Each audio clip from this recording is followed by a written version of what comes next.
All right, welcome to this training video, and I'm going to talk about module 1, the video number 2, which is very important, which is how do you underwrite deals, apartment underwriting 101. This is just the basic. Okay, so in this video we'll cover a lot of things. All right, NOI, what is the cap rate or capitalization rate, how do you calculate the value of the property, and then how do you calculate all of these numbers. And you need all of these numbers in order for you to determine whether you have a good deal or a bad deal. All right. So what's the NOI, or net operating income? Is basically the gross collected income, okay, which in turn includes rental income and other income, and then minus operating expenses, which in turn, operating expenses do not include one-time capex or capital expenditures. So let's say you replace the roof for that year, you don't include that as part of the operating expenses. Okay, and then also the operating expenses, do not include the debt service or the money you pay to the bank or to the lender. All right, so let me give you an example. Let's say you have a 100-unit building, 90% occupied, with the average rent of $800 per month per unit, and its operating expenses is about 50% of the gross collected income, and there's also $10,000 of other income. What is your net operating income? Okay, so pause the video and then calculate the NOI. So have you done it? Are you back? All right, if you are, here's how you do it. Your gross collected income, remember, is equal to your rental income. So what's your rental income? It's $800 per month per unit times 12 months for the year times 100 units times 90% occupancy. All right, so that's your rental income, and then you add $10,000 of other income, giving you $874,000 per year. Your net operating income, on the other hand, is your gross collected income, which is $874,000 for the year, minus, okay, because remember the way it is written here is your operating expenses is 50% of the gross rental income. Okay, and your rental income is this expression here, right? So you multiply that by 50%, that's your operating expenses, and you come up with an NOI of 442,000. Now, for those of you who are, you're probably like not very careful, you might have calculated 437,000, and that's okay. I've made the same mistake too. However, don't make that mistake again, right? Uh, you know, so you have to be careful how things are expressed. Well, in actual practice, you really don't see that the operating expenses is about 50% of the cross collected income. You actually have a list of operating expenses, okay? But for the sake of this discussion, you probably made that mistake as I did, and I was the one who made this slide. So, so you have to be careful. But that's the exact amount, 442,000, okay? So now let's talk about the cap rate or capitalization rate. It's basically a measure of risk and potential return or reward the investor is willing to accept had he or she bought the property all cash.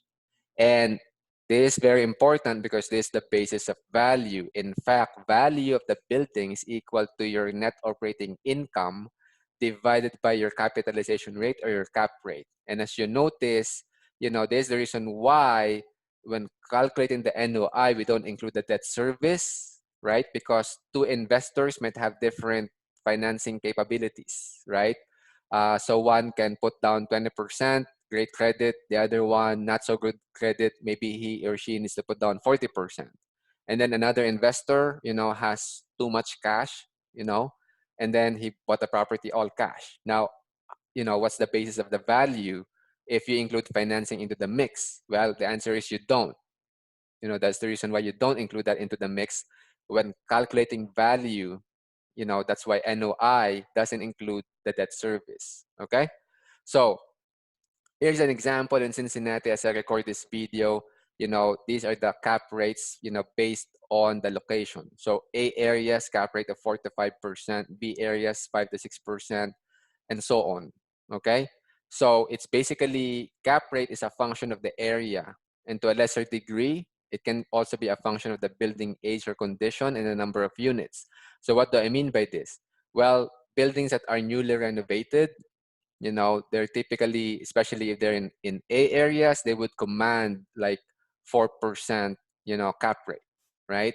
Whereas, buildings in A areas that are not new, but are in relatively good condition, they might, command a 5% cap rate, all right? Then buildings that are 100 units are more efficient because you have a higher economies of scale, right? And therefore they might be 4% cap, whereas 20 unit building in the same area, A area, you might pay 5% cap. Okay, so and as you can notice here, the better the area, the lower cap rate you pay, because remember the cap rate is in the denominator, right? And the worse the area is, the higher cap rate you pay. So if you think about it, let's say for simplicity's sake, 5% and 10%, if you're buying a building in a low income area, it's not exactly a war zone like F, but it's getting there, so to speak, then you're paying 10 cap, okay? Whereas for an A area, you're paying 5 cap. I mean, that means you're paying double the price for a property in an A location versus a D location, okay? At least here in Cincinnati. At least now, as I record this video. It could change in the future, and again, this will change based on the area. So you in your city, it could be totally different. All right. So let me give you an example. Remember that same building with an NOI of 442,000. Okay. And then the cap rate is 5%. It's in an A area. What's the value of this building? Pause the video and then calculate the value. All right, welcome back. The value here, okay, it's 442,000 divided by 5%. Okay, just ignore that, because again, I made a mistake before. I didn't change this, but I changed the value, so this is correct. 8.84 million is the value of the building. Okay, so 442,000 divided by 5% cap. All right, now let's calculate the cash flow. Cash flow now is the money at the end of the day after you deducted your debt service. And debt service is a function of the interest rate, the loan amount, and the amortization period.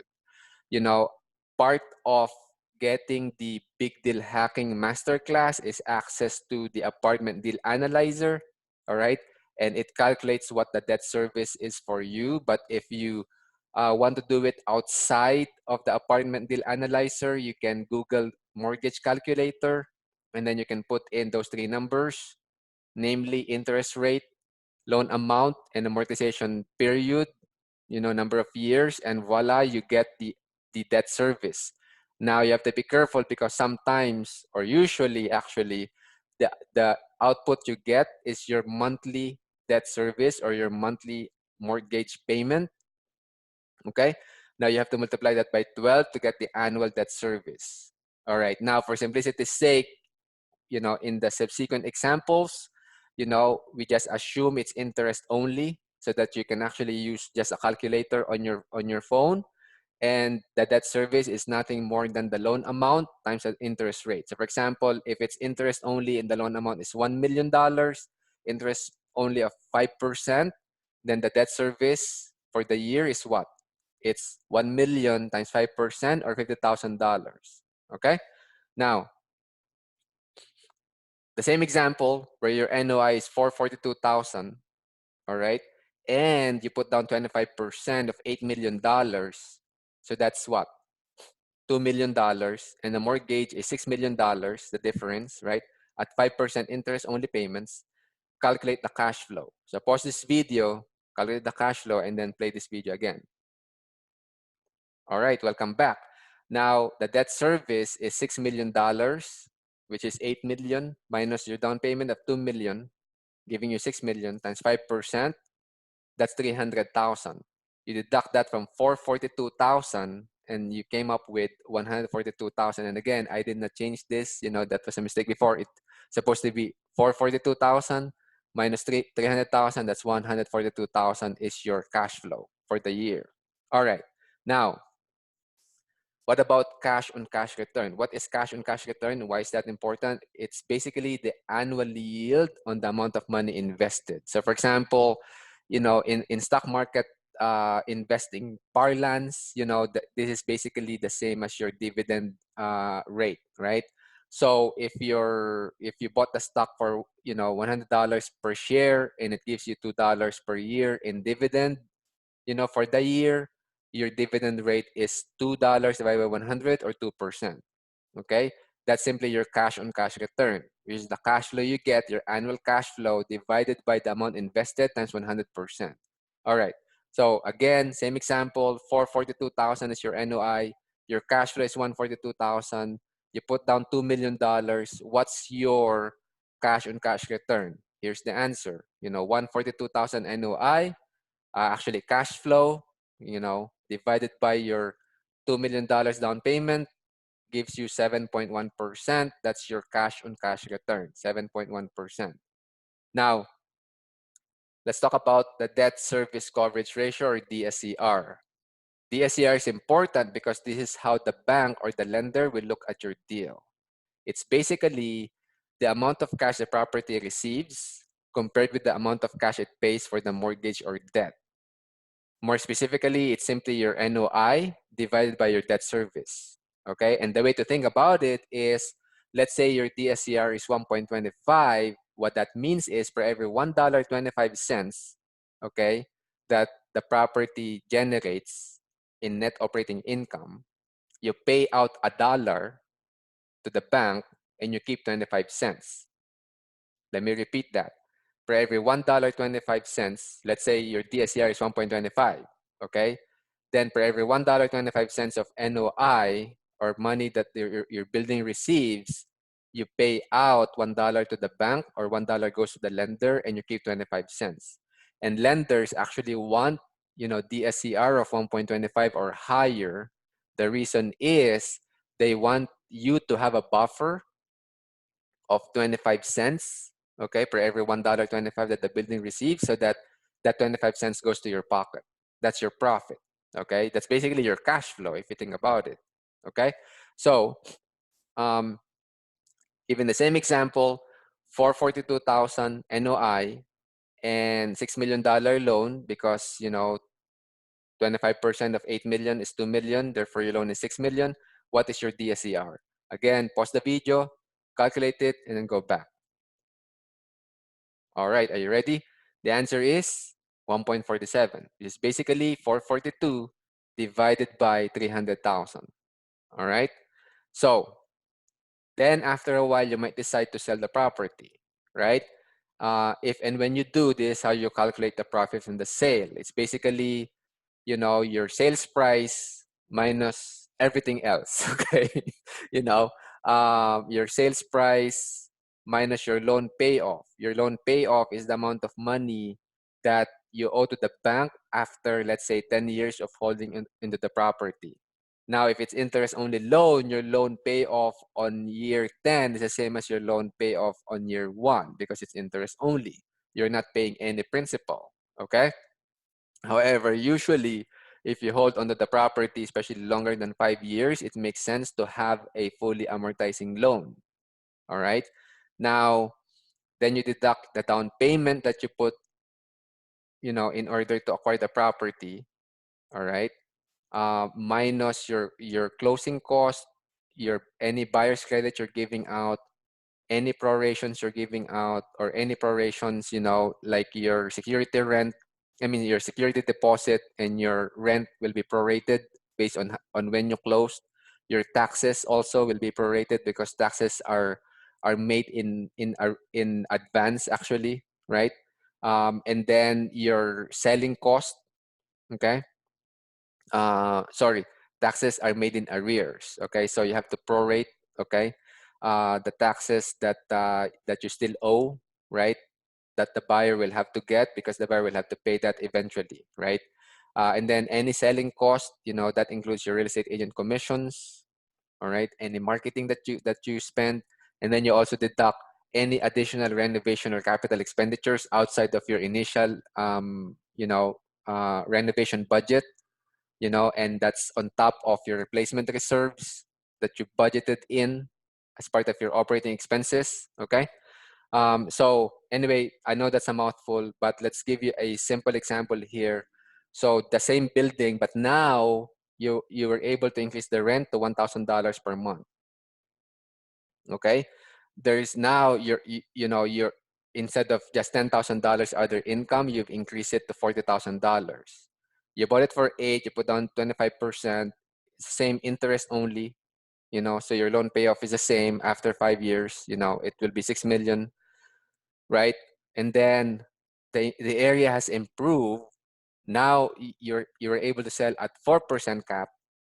Okay, you paid 8 million for the building, closing and other costs about 6% of the sales price. So now, calculate the profit from the sale. Again, pause this video, then go back and then see what happens. Now, here's the answer. 1,000, okay, times 12, times 90% occupancy, times 100 units, all right, plus, well, times 1 minus 50% because 50% is the operating expenses, all right, plus the 40,000, giving you 580,000, divided by 4%, giving you a value of 14.5 million. All right. When you deduct all the expenses, it should give you a profit from the sale of 5.63 million. All right. Hope you get the right answer there. Now, your ROI, or return on investment, is basically the sum of all the profit streams of the investment divided by the amount invested to get those profit streams. So simply, it's equal to your cumulative cash flow plus profit from the sale divided by the amount invested times 100%. Because really, there are two profit streams, from the building, right? One is your annual cash flow, and then hopefully by the time you sell the building, that's a big chunk or big profit stream, right? Then you divide it by the amount invested in order for you to get the building. Now, your ROI, or return on investment, does not take into account the time value of money, unlike the IRR, or internal rate of return. Okay, so basically investors use IRR, or internal rate of return. Now, the same example, but let's say the cash flow on year 1 is 137, and then it increased to 187, 247, and so on, and then when you sell it, on year 5, the NOI is now 650,000, all right? And your loan balance is 6 million because again, it's interest only, all right? Then calculate the ROI. Okay, again, pause this video and calculate the ROI.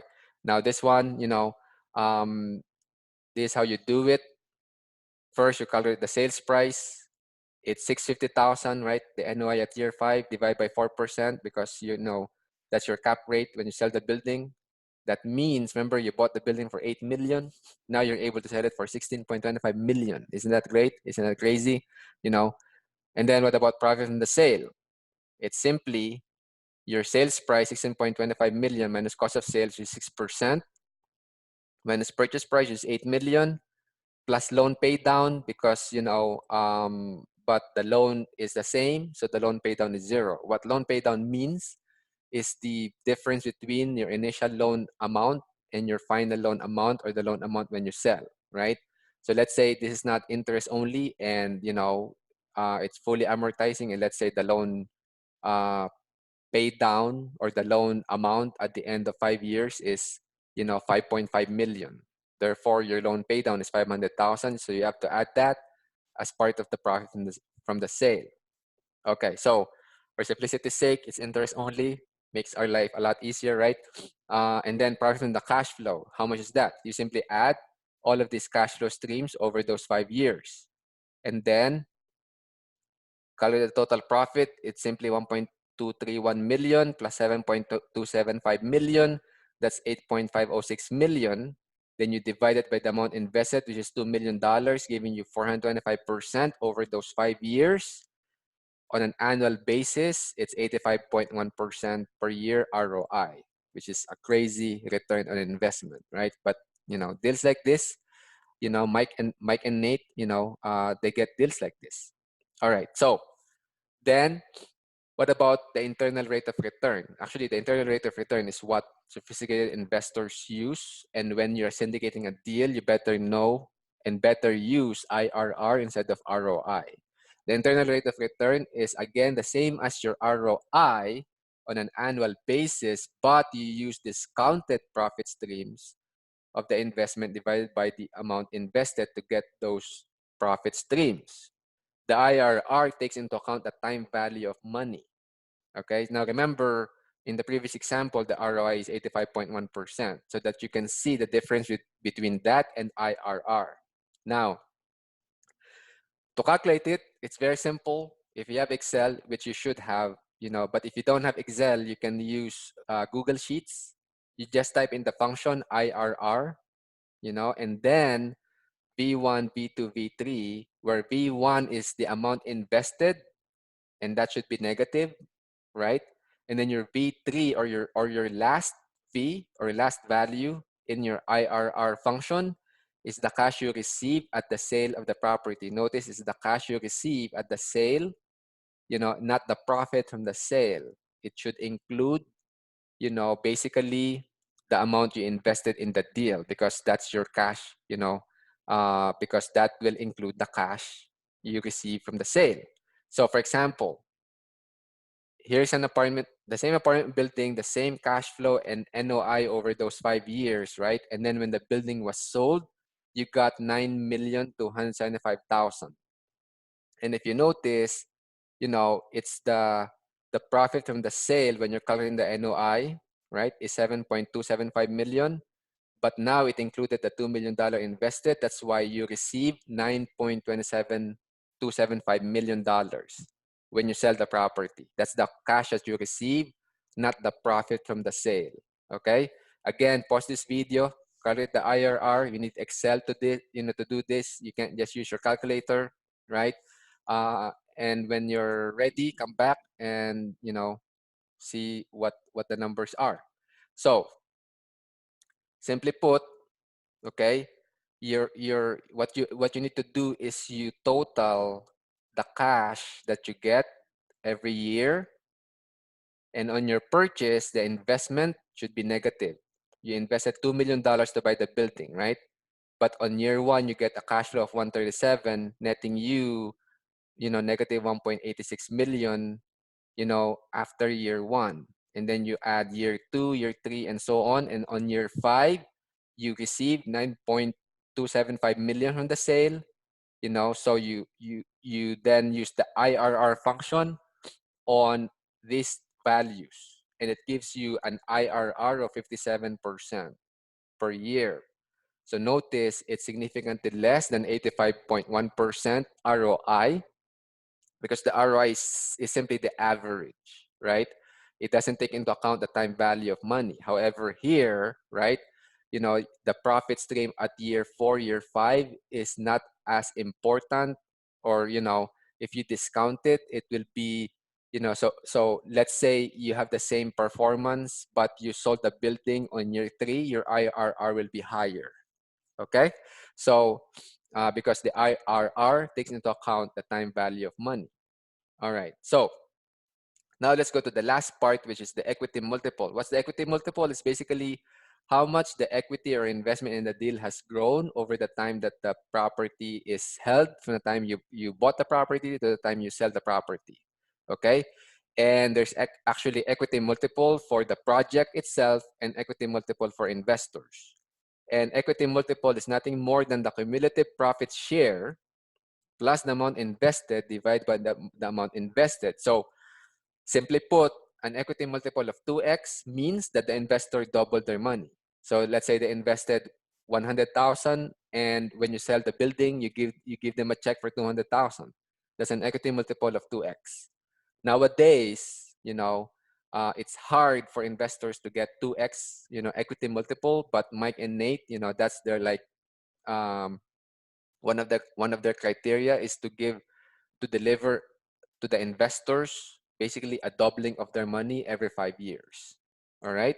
So how do you calculate it? So the same example, right? The apartment was sold and a profit of 7.275 million was received. Okay, investors put up $2 million, and let's say, we are giving the investors 50% equity in exchange for them putting up the $2 million that was required. So meaning they own 50% of the deal by putting up $2 million or 100% of the money, but we do 100% of the work, right? Again, pause this video and then calculate what the equity multiple is. The equity multiple is basically, again, you sum up all the profit, which is the cash flow profit is 1.231 million. Profit from the deal is 8.506 million. That's a total, right? By the time you add the profit from the sale of 7.275 million and the profit from the cash flow, which is 1.231 million, that's 8.506 million. Okay. Now the investor profit share is 50%. 50% of 8,506,506,000 is 4,253,000 plus the 2 million amount invested divided by $2 million gives you an equity multiple of 3.13x. So simply put, it's almost like 3. So you triple their money. They put in 2 million, they got $6 million back. Okay? And the 6 million included their $2 million invested. So in the next video, I'm going to, so again, this is what we've discussed in this video. And in the next video, we will go to apartment underwriting 202.